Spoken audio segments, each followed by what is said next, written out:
You're listening to the VSL Aviation Podcast. I'm your host, Seth Blake, and this is episode 9. Thanks for listening. Today is part 2 of the Instrument ACS. So if you listen to the last episode on the podcast, we had a little extra on the YouTube where I talked a little bit more about that while we were doing a King Air trip a couple weeks ago. But we are in part 2 of the Instrument ACS. So again, if you haven't listened to part 1, I would say go back and listen to that first, and then dive into part 2 here. Now, this is kind of the second series that I've done on the Airman Certification Standards, and just trying to bring clarity to what the ACS is and how you're going to use that on your check ride, and give you some examples of how I use this as an examiner myself when I'm given the instrument check ride. So in part 1, we went through Area of Operation 1, which is primarily what examiners are going to use to conduct the oral part of the exam, or the ground evaluation of the exam. Starting with Area of Operation 2, we kind of move to the aircraft. So we're going to go out to the plane, we're going to do our pre-flight systems checks, we're going to start dealing with ATC either in a actual ATC environment, or we're going to simulate that for you as an examiner, which is often what I do because I operate out of a non-towered field. Then we're going to go up and we're going to do a series of instrument maneuvers and some instrument approaches, of course. So in part 2 here, we're just going to go through that, and I'm just going to kind of tell you in plain language what your instrument check ride is going to look like. Now, results may vary if you're using different examiners, of course, because we aren't, while we try to be as standardized as possible, we're not all exactly the same. I 100% realize that, and that's frustrating for some people. But we're all using the same sheet of music, and that's the ACS. So helping you understand the ACS is really my goal with this podcast. So when you go into your check ride, you have a lot better idea of what's going to happen. So on the last podcast, we ended at section 2, I believe, with the pre-flight procedures. And this is a really short one anyway. So if you want to look in your ACS, we're on page 6 of the ACS, Area of Operation 2, which is pre-flight procedures, and Task A, which is airplane systems related to IFR. I've always found this is kind of an interesting title because you would think, okay, well, this is going to start talking about systems like maybe my vacuum system and my instrumentation, my antennas for the VOR, for instance, my GPS antennas, my GPS itself, because that's all related to IFR operations.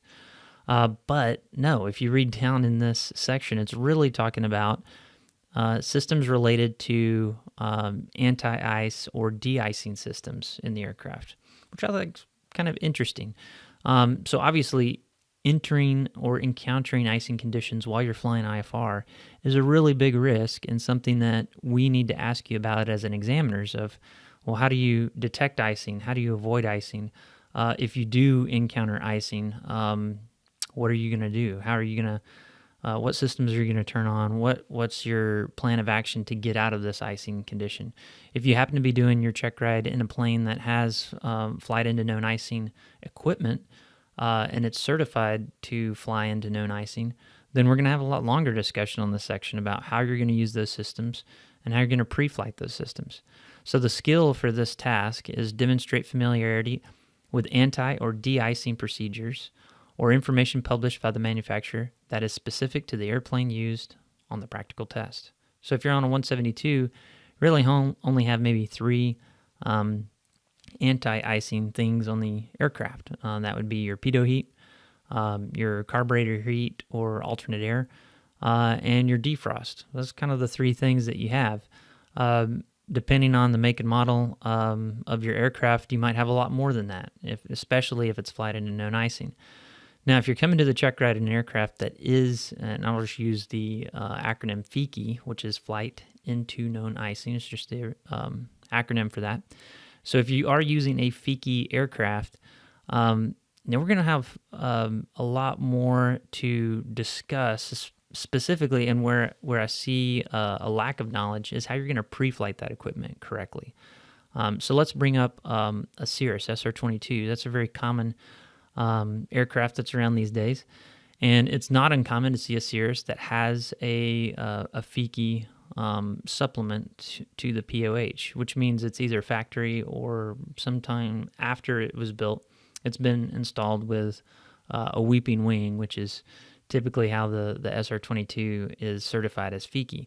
So it'll have a fairly large capacity TKS fluid system, and then on each surface, kind of exposed leading edge surface of the aircraft, it'll have, it kind of looks like a metal, almost like it would be a hot wing, but it's actually a porous metal with almost microscopic holes in it that's going to allow this alcohol or TKS fluid to weep out onto the surface of the wing, and that basically is an anti-ice device. So the ice isn't going to be able to adhere to the alcohol because it changes the melting point or some science behind there.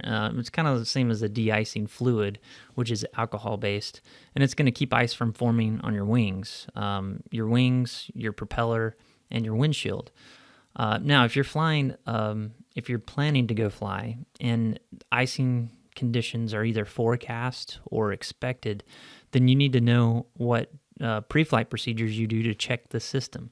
So make sure you're familiar with that process, because there's probably a whole different checklist of a TKS pre-flight checklist that you're not used to doing on day-to-day flying. And that's something, any cold weather procedures where you're not really flying a lot of cold weather procedures, if it's something that you don't do every time, then there's a chance that you'll forget to do it when you need to do it. So that's enough about anti-icing, but that's all the pre-flight procedures for the airplane area of operation 2, task A, is going to talk about. Now, task B is airplane flight instruments and navigation equipment. So this is kind of more in lines of what we expect to talk about. We're going to talk about our gyroscopes, our electrical system, magnetic compass, our VOR, DME, GPS, all that sort of stuff. And the skill here, remember, you have to demonstrate one knowledge, at least one risk management, and all the skills. And the skill, S1, there's only one on this, is operate and manage installed instruments and navigational equipment. So we're going to tailor this to your aircraft, and we're going to ask some of these questions in the ground during the oral, but a lot of this is going to be discussed when we're doing the pre-flight, and it's going to be I'm going to observe you using these systems in the process of you doing the check ride. So while you're flying around, you're going to use the GPS and the VOR and the DME as required, and FMS and autopilot, all that stuff.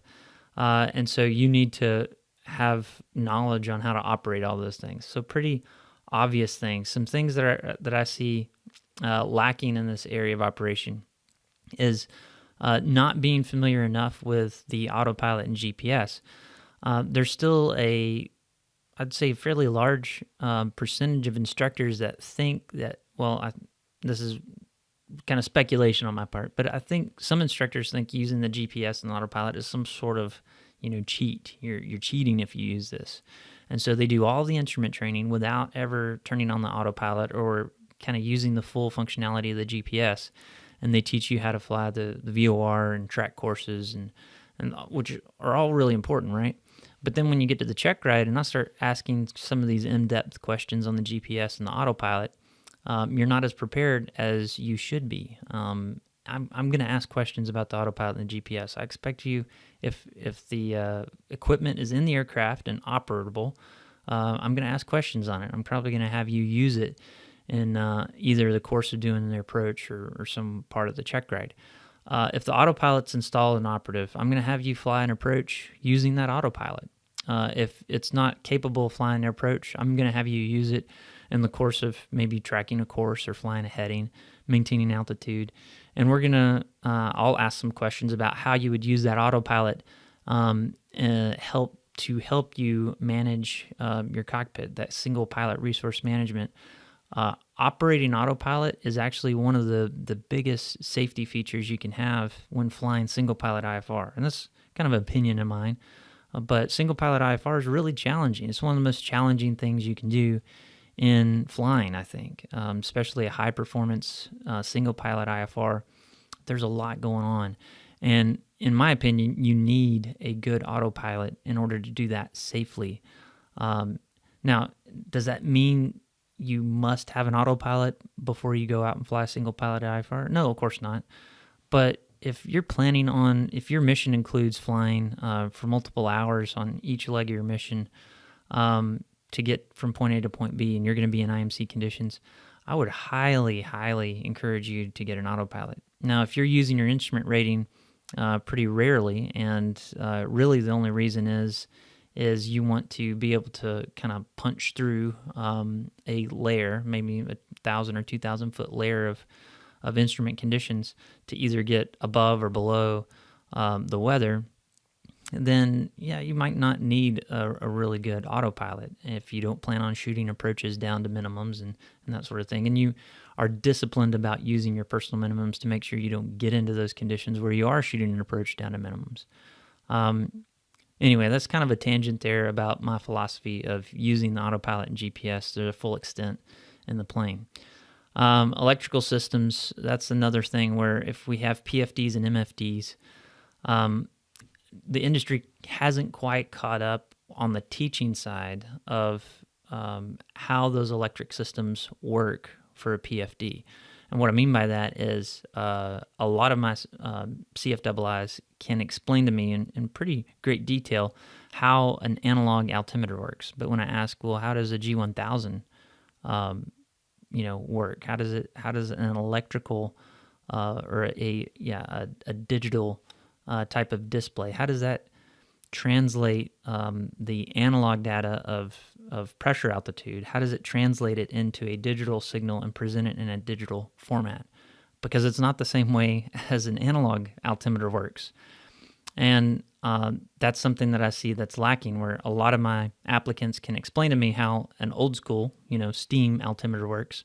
But when I ask them how a G5 or a G1000 or a G3X Touch, if that's installed on the airplane, if I ask how that works, they're a little less sure on how that works. So I might do a podcast in the future about how those electronic flight displays work, because it's kind of interesting. And I think, this is another thing where I don't expect my applicants to know how to build an altimeter or have even extremely detailed knowledge of what the internal structure of an altimeter looks like. I'm going to ask more big picture questions like, well, what if your altimeter stops getting good data from the pitot tube? How's that going to affect you as a pilot? What are the indications of that going to be?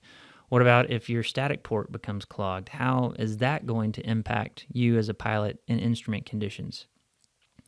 Same thing with the gyroscope system. I don't expect you to know in detail what a gyroscope or vacuum pump looks like and how exactly it operates. I do expect you to know what instruments the gyroscope systems run and whether or not it's a vacuum-driven gyro or an electrical gyro. And then I might even ask on a PFD, for instance, or electronic flight display, how does it get its gyroscopic information? Is it using some sort of solid-state driver? Or solid-state gyro? Is it using the laser gyro? Is it using just an analog electrical gyro that's spinning around? If so, what forms of backup do we have? Those are all kind of questions that I'm asked. I'm not going to ask, well, draw for me on a piece of paper what this gyroscope looks like. I don't really care about that. I care more about the implications of failure modes for those gyros. All right, so we'll talk about that stuff. Magnetic compass. What are some errors that a magnetic compass could have, and how are those errors affected by different systems being on in the airplane? Some airplanes will have placards where if you turn certain systems on, it can cause a deviation in the magnetic compass. Operation of the airplane's applicable navigation systems like the VOR, DME, ILS, RNAV, GPS, WAS, FMS, autopilot. We're going to use all of that, or we're going to evaluate all of that stuff while you're doing approaches in your instrument work during the ride itself. And then our risk management. Again, common failure modes. We've already talked about that. So common failure modes, how those present themselves, what you're going to do as an instrument pilot to handle those. The limitations of electronic flight bags. Almost everybody, I'd say 100% of my students well, 99%. I can think of maybe one student in the past 3 years that's used paper publications instead of an electronic publication. So electronic being mainly iPad, right? There's been a few Android users that are using maybe a Garmin Pilot, but the majority of students that I see or applicants that I see are using ForeFlight as their electronic flight bag. So what are the limitations of that? There's a really great tool on ForeFlight that is an EFB pre-flight checklist, and it's in the checklist section of ForeFlight. So if you go to ForeFlight, you click on the checklist tab, open that up. There's a plus sign in the top left corner where you can add a checklist, and then you scroll through there. I think it's at the very bottom. There's an I am safe checklist, which is great, and then there's also an EFB pre-flight checklist. So those would be really good things for me to see that would kind of address the risk management section of Section 2 Area of Operation, or Area of Operation 2, Task B, where it's asking risk management of the limitations of electronic flight bag. Having some sort of formal checklist that you're running before the flight, making sure it's charged, making sure you have a backup, making sure that it's up to date with the most current downloads and everything. So that's enough about Task B. We are going to move on to Task C, which is the Instrument Flight Deck Check. So we're still in our Area of Operation 2, and we're in Task C. And again, there's only one skill, which is perform pre-flight inspection by following the checklist appropriate to the airplane and determine that the airplane is in a condition for safe instrument flight. So the knowledge areas: being able to perform an instrument flight deck check, IFR airworthiness to include inspection requirements and equipment requirements, required procedures, documentation, limitations of flying with inoperative equipment. And then for the two risk management areas, operating with inoperative equipment and operating with outdated navigation publications or databases. So the first thing that comes to mind here that I'll often ask, and this is covered during the oral, is we need to determine that the airplane is certified for IFR flight. The way we do that is with a check called the 91, 411, and 413. This is commonly referred to as the altimeter transponder pedostatic system. We kind of just list out all those different systems and say, well, they need to be checked in 24 calendar months. Well, that's correct, but really what I want to hear is the 91, 411, and 413. The 411 and 413 checks basically are your aircraft's instrument currency, or their instrument rating. So you could have an airplane that has the latest and greatest, G3000 flight deck, and the databases are all current and up to date, but if it doesn't have a current 91, 411, and 413 check, that plane is not legal for instrument flight. So that's a big one, is knowing the 411, 413, where to find that in the logbook, kind of what that looks like. They all have a very similar look, and they're pretty easy to find in the aircraft's logs. So I'll expect you to know about that checklist as an instrument pilot. The 91-205, I've talked about this in my private pilot podcast series where we talk about inoperative equipment or equipment, minimum equipment list, kind of developing that. But the 91-205 is going to list, it has this separate paragraph that talks about equipment required for instrument flight. So make sure you know that as well as, and that's all additive. So everything you need for VFR flying plus instrument flying, that's the equipment that you need. And then we're going to ask some questions, or question 2 of, hey, what if this particular system is inoperative? Can we still go? And I may ask that in different ways, where I may ask a kind of, we'll call it a clean kill, where your attitude indicator is inoperative. Well, I can't go instrument flying without an operating attitude indicator. But let's say at my second radio, my COM2 is inoperative. Can I go IFR without that? And the answer, legally is, yeah, I can go with only one radio, but if I'm in hard IMC conditions, I may not want to go with that inoperative radio. And depending on what controls that inoperative radio, if that happens to be also my GPS, for instance, then that may prevent me from going, depending on the failure mode there. So it's just a discussion that we're going to have. All right, so operating with inoperative equipment, we got that done. And then operating with outdated navigation, publications, databases. This is a big one that I see often where somebody comes and they want to do their instrument checkride, but they don't have current databases installed in their GPS.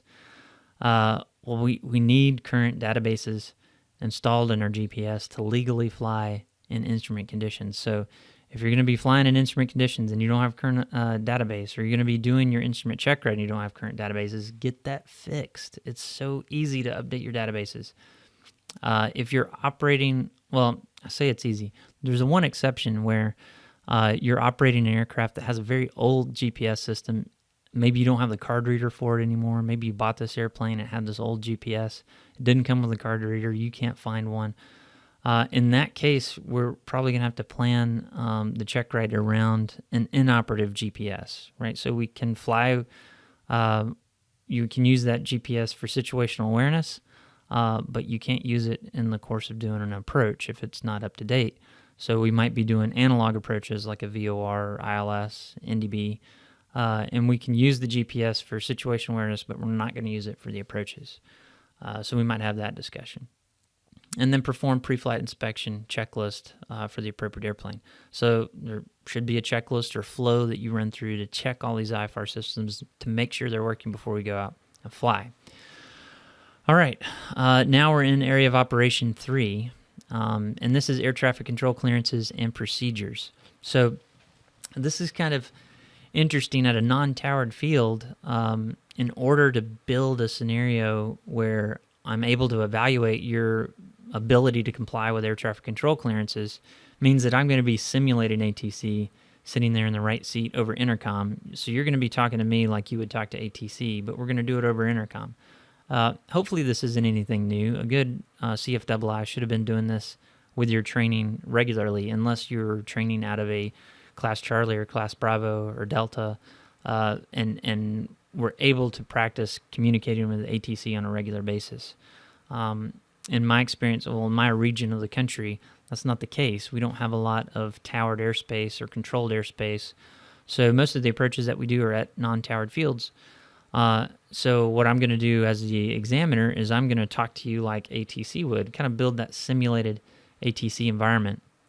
And we have 7 skills to demonstrate for this. So correctly copy, read back, interpret, and comply with simulated or actual ATC clearances in a timely manner using standard phraseology as provided in the Aeronautical Information Manual. So there we go. Actual or simulated ATC clearances. Skill 2, correctly set communication frequencies, navigation systems, and transponder codes in compliance with ATC clearance. Skill 3, use the current and appropriate paper or electronic navigation publications.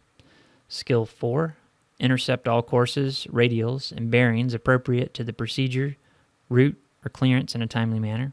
Skill 5, maintain the applicable airspeed plus or minus 10 knots, headings plus or minus 10 degrees, altitude plus or minus 100 feet, and track a course, radial, or bearing within 3/4 scale deflection of the CDI. Skill 6, demonstrate SRM. Skill 7, perform the appropriate airplane checklist items relative to the phase of flight. So those are our 7 skills. Pretty straightforward on all of those. Being able to copy clearances, set frequencies, use electronic navigation publications like ForeFlight, intercept courses and radials, and then maintain airspeed, heading, altitude while you're tracking a course on the CDI. Demonstrate SRM. That's kind of an interesting one. Single pilot resource management. That's a little more subjective of a thing, right? And demonstrating SRM, really, if you're doing skill 5, if you're maintaining, all the skills up until skill 6. So everything that I just read off, if you're maintaining all that, so if you're talking on the radio, copying things down, setting frequencies appropriately, maintaining heading, altitude, and airspeed, already that's kind of demonstrating SRM. Now, if you are copying something down and you get off heading by 30 degrees, does that mean you failed? Not necessarily, because if you go heads down, you copy something down, you allow your heading to drift 30 degrees off your assigned heading. You stop writing something down, you immediately notice the deviation, and you immediately correct for that. That's a momentary deviation away from standard. And I just evaluated you doing something really important, which is kind of the threat and error management. You recognized an error and you corrected for it. And you did so in a timely fashion. That's actually another way you can demonstrate SRM. Now, demonstrating poor SRM would be if you go heads down to copy down a clearance, you copy down the clearance, and then instead of going back to your instruments and verifying your position, you immediately start plugging that clearance into the GPS or dialing in the new frequency or setting the new transponder code. And then you're kind of going back and forth to your EFB verifying your position. And this whole time, we've kind of drifted off course or heading or altitude or airspeed. That's demonstrating poor SRM, because instead of allowing yourself to catch errors that could have been happening while you weren't paying directly attention to the instruments and doing something else, kind of that multitasking, instead of allowing yourself to do that, you kind of bit off on the squirrel, if you will. You followed it down the path of low situational awareness and allowed the plane get away from you. That would be demonstrating poor SRM. So don't do that. Make sure you're consistently going back and going into your instrument scan, verifying your position after you copy something down, and then perform appropriate airplane checklist items relative to the phase of flight.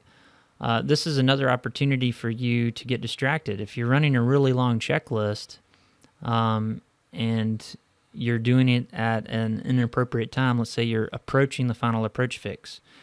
Kind of a pet peeve of mine is we're like a minute out from the final approach fix, and somebody decides, okay, I need to run my before landing checklist. So you start running your before landing checklist, and we're a minute away from the FAF. We wind up going right past the FAF, not configured, and the checklist isn't done, and we get a little unstable. That's bad. Make sure okay, I'm going to run my before landing checklist out here. Maybe I don't have my flaps set. Maybe I don't have my gear down yet. I'm going to wait on those items. So I'm going to run the checklist as a single pilot. I might have time to do that in my cruise phase. And then when I go to let down and approaching the final approach fix, I'm not going to run that entire checklist from start to finish. I'm just going to clean up the items that I have left over using some sort of flow. Flows are very useful in instrument flying, and they kind of are a useful way to get a checklist done without physically pulling out a checklist, reading it line by line, and trying to do that, all while flying single pilot IFR in that final approach phase of flight. So use flows. That's kind of the big thing there. Task 3. So we're still on air traffic control clearances and procedures. We have holding procedures. So here we have 8 skills for holding. So skill 1, explain and use entry procedure that ensures the airplane remains within the holding pattern airspace for a standard, non-standard, published, or non-published holding pattern. So basically any holding pattern. Change to the holding airspeed appropriate for the altitude of airplane when 3 minutes or less from, but prior to arriving at the holding fix, and set the appropriate power as needed for fuel conservation. Skill 3, recognize arrival at the holding fix. Promptly initiate entry into the holding pattern. Skill 4, maintain airspeed plus or minus 10 knots, altitude plus or minus 100 feet. Select headings within a plus or minus 10 degrees and track a selected course, radial, or bearing within 3/4 scale deflection of the CDI. So the same as previously. Skill 5, use proper wind correction procedures to maintain the desired pattern and to arrive over the fix as close as possible to a specified time and maintain pattern leg lengths when specified. Use an MFD and other graphic navigation displays if installed to monitor position in relation to the desired flight path during holding. Comply with ATC reporting requirements and restrictions associated with the holding pattern. Demonstrate SRM. So that's skills 1 through skill 8. Now, the knowledge is elements related to holding procedures, including reporting criteria, appropriate speeds, and recommended entry procedures for standard, non-standard, published, and non-published holding patterns. So that's your knowledge. There's only one knowledge item here, so you know what I'm going to ask there. Risk management, recalculating fuel reserves if you get an unanticipated EFC. So I will give you some sort of EFC, so be ready to copy that down and do some analysis while you're flying inbound to that hold. Scenarios and circumstances that could result in minimum fuel or the need to declare an emergency. Scenarios that could lead to holding, including deteriorating weather at the planned destination, and improper holding entry and improper wind correction while holding. Those are the 4 risk management items. So I may give you some sort of EFC that is way beyond your fuel capacity. So in that case, I'm going to see if you recognize it, first of all. When you recognize it, then you're probably going to be like, well, that's a lot longer than I have fuel available for. So I'll say, okay, well, what's your plan for dealing with that? In that case, you might have to tell ATC, hey, we're unable EFC, 1352. We're going to be minimum fuel in approximately, an hour and a half. So we're going to need to divert. Okay, well, that's great. You just showed me some real basic but solid aeronautical decision making, and that's the purpose of me giving that scenario like that. And that's one of the risk management items that I have an option to give. All the skills are pretty straightforward there. We're just going to enter a holding pattern, complete a holding pattern per the regs, and there shouldn't be a ton to worry about here. This holding patterns seem to be one of those things that people really get nervous about. The skill 1 is just use an appropriate entry procedure that ensures your airplane remains within the holding pattern. So you should be able to do that. That's a pretty straightforward thing, is just maintain in protected airspace when you enter the hold. And it doesn't say, it doesn't give objective measures for crossing the fix. So in other words, if you have a 1 minute inbound leg, so it's a standard hold pattern with 1 minute inbound legs, and you make it at 1 minute 15 seconds because you didn't correct for wind as best you could on the entry, that doesn't mean you fail. That doesn't mean that at all.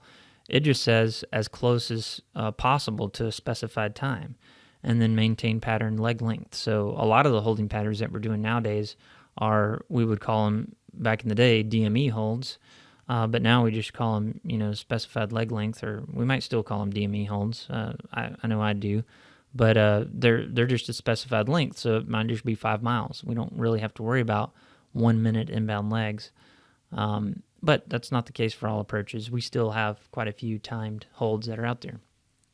All right, that's enough about holding patterns. We're going to move right on to 4, which is, so area of operation 4, flight by reference to instruments. And then task A is instrument flight. It has 2 skills. So guess what? The first one is maintain altitude plus or minus 100 feet, plus or minus 10 degrees, plus or minus 10 knots, and bank angles plus or minus 5 degrees during turn. Pretty straightforward. Sounds really familiar to the other ones we already had. Skill 2, use proper instrument cross-check and interpretation and apply the appropriate pitch, power, bank, and trim corrections when applicable. So it's pretty straightforward here of instrument flight. We're just going to use our instruments to maintain heading, course, altitude, and bank angle as required, and use a proper instrument cross-check. We'll talk about one of the risk management areas, our spatial disorientation and optical. So that's something that we're actually going to have to demonstrate later of unusual attitude recovery, where we'll be able to maybe induce some spatial disorientation and see how you recover from that. I might talk about optical illusions. One that I like to talk about as far as optical illusion in instrument flying, you may be thinking, well, that sounds more like something I'd run into night flying or in visual conditions, right? Because we're not using the outside air references or outside references to fly instruments, right? One really neat optical illusion that hopefully at some point you get to experience in a safe environment, but if you fly long enough, you'll definitely experience, is flying into precipitation. So if you're flying into precip, either snow, which tends to be the worst, or rain, that can really have some optical illusion effects that if it almost, I don't know, kind of entrances you as a pilot, maybe. It's kind of disorienting. So it makes you really focus on your instruments more. Another optical illusion that could come up is if you have a vacuum failure. This is one that I like to talk about because if you have a vacuum failure, your gauge isn't just going to go black and stop working. It's going to keep working. It might have a flag in it. It might not. It might just be a tiny little dial on your dash. A lot of times it's the smallest dial on the panel will drop to 0, so you may not recognize it immediately. Meanwhile, your vacuum has failed. Your gyro is still spinning, but it's spinning slower, and eventually it'll begin to drift and indicate a turn, usually, if it's an attitude indicator. If it's HSI, it might start indicating a heading change. It's one of the reasons why I always carry sticky notes with me. Is you may think sticky notes or those instrument covers are just ways for CFIIs and DPEs to simulate instrument failures, but they're really not. They're way more useful than that. They're really for you to be able to cover up an instrument that's giving you bad data. So if we've done all this training for you to really fly the airplane using the attitude indicator, well, if all of a sudden the attitude indicator is lying to you, it's going to be really difficult for you to recondition yourself not to look at it. So the best way to not to look at it is to cover it up. So get a sticky note, cover that attitude indicator up, keep it from lying to you, and your partial panel scan is going to become a lot more easy if you're dealing with that sort of failure in the real world. So that's an example of an optical illusion for instrument flying. Recovery from unusual attitudes. So only one skill here. Use proper instrument cross-check and interpretation to identify an unusual attitude and apply the appropriate pitch, bank, and power corrections in the correct sequence to return to stabilized level flight attitude. So there's a couple of different ways. I'm not going to give away all my tricks on how I do this, but a couple of different ways that I'm going to induce an unusual attitude and then have you recover from that. Some risk management. The main one is exceeding the operating envelope during the recovery. So that's something that I'm really going to be cognizant of. And I'm going to try to set us up in a safe manner because obviously if you have your eyes closed, which is a lot, almost 100% of the cases here, we're going to have you close your eyes so you can't see us get in the unusual attitude, then have you open your eyes and get out of the unusual attitude. I definitely don't want to let the plane get in an unsafe condition where you making an improper recovery would cause any sort of undue stress on the airplane, maybe a failure. So I'm going to be very careful about that. And I'm also going to be very careful of doing some clearing turns because remember, you're going to be under foggles this whole time. I'm the only one looking outside the airplane, so I might have you do some level turns left and right to clear the area either just before or kind of in the course of doing that maneuver just to try to get you a little more disoriented. I'll do some clearing turns to make sure we're cleared to do this maneuver. All right, we're in Area of Operation 5, and we're at Task A, which is intercepting, tracking navigation systems and arcs. We have 9 skills here. Skill 1. Tune and correctly identify the navigation facility, program the navigation system, and verify system accuracy as appropriate for the equipment installed in the airplane. Skill 2, determine airplane position relative to the navigation facility or waypoint. Skill 3, set and correctly orient the course to be intercepted. Skill 4, intercept the specified course at appropriate angle, inbound to or outbound from a navigational facility or waypoint. Skill 5, maintain airspeed plus or minus 10 knots, altitude plus or minus 100 feet, and select headings plus or minus 5 degrees. Skill 6, apply appropriate correction to maintain a course, allowing no more than 3/4 scale deflection of the CDI. If a DME arc is selected, maintain that arc plus or minus 1 nautical mile. Skill 7, recognize navigational system or facility failure, and when required, report the failure to ATC. Skill 8, use an MFD and other graphical navigation displays, if installed, to monitor, position, track, wind drift, and maintain situational awareness. Skill 9, use the autopilot to make appropriate course intercepts, if installed. All right, intercepting and tracking navigation systems and ARCs. That's it. So 9 skills here. I think that's the most skills that we've seen so far. In the course of doing instrument approaches, we're going to accomplish intercepting and tracking navigational systems. So think of tracking from the initial approach fix to an intermediate fix. We're going to have to demonstrate the skill. This skill you're going to demonstrate more than just once. On every single instrument approach you do, you're going to be demonstrating and held to the standards listed here in Task A of navigation systems. All right, we're running a little long, so I'm going to keep going through here. Navigation systems, B, Task B, departure, en route, and arrival operations. So here we have 10 skills. Skill 1, select, identify as necessary, and use the appropriate communication navigation facilities associated with the proposed flight. I'm going to kind of abbreviate some of these as I go here. Skill 2, perform the appropriate checklist. Skill 3, use the appropriate electronic or paper pubs. Skill 4, establish two-way communication with the proper ATC and get instructions and show adequate knowledge of communication failure. Skill 5, intercept all courses, radials, bearings, and route in a timely manner. Skill 6, comply with applicable charter procedures. Skill 7, maintain the standard airspeed, altitude, and headings and CDI deflections that we've already talked about. Skill 8, update, interpret weather in flight. Skill 9, explain and use flight deck displays, digital weather, aeronautical information as applicable. And Skill 10, demonstrate SRM. A lot of stuff going on there for departure, en route, and arrival operations. Again, we're going to demonstrate this skill multiple times in the courses of doing our approaches.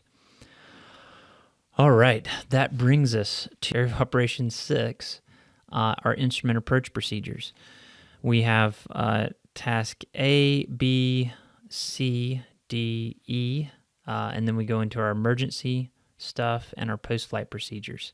I'm going to save that for part 3. I'm going to do a 3-part here because we've already been talking for about 40 minutes. Don't want to go much longer than that. And I think a good way to finish this off would be to talk about the actual instrument approach procedures that we're doing at the end of the check ride. So far we've gone through the ground portion, the oral exam. We've gotten out to the airplane, and we've seen some of the basic instrument flying. You can see how using navigation systems and flight by reference to instruments and ATC in the private, in contrast with the private pilot check ride where you do steep turns, and then you move on and you do slow flight and you do stalls, and really all of those kind of exist in their own little vacuum. So in other words, I'm not evaluating your steep turns when you're doing slow flight, and vice versa. Whereas in the instrument check ride, I'm evaluating multiple areas of operations and tasks when you do other tasks. So when you're doing the non-precision approach, for instance, you're going to do ATC clearances. You're going to do instrument flight. You're going to intercept tracks, and you're going to be doing, departure, en route, and arrival operations. So there's multiple tasks that are being evaluated each time you do an instrument approach, depending on the phase that you're in. So it's not like each of these is existing in a vacuum, and you just go out and you do, instrument straight flight, and then we do instrument turning flight, and then we do an instrument approach. No, we're doing instrument flight the whole time. We're talking to ATC the whole time, and then we're going to do an instrument approach, or 3 instrument approaches like we'll talk about next time. Anyway, it's just kind of interesting difference between our private pilot check ride and the instrument check ride. All right.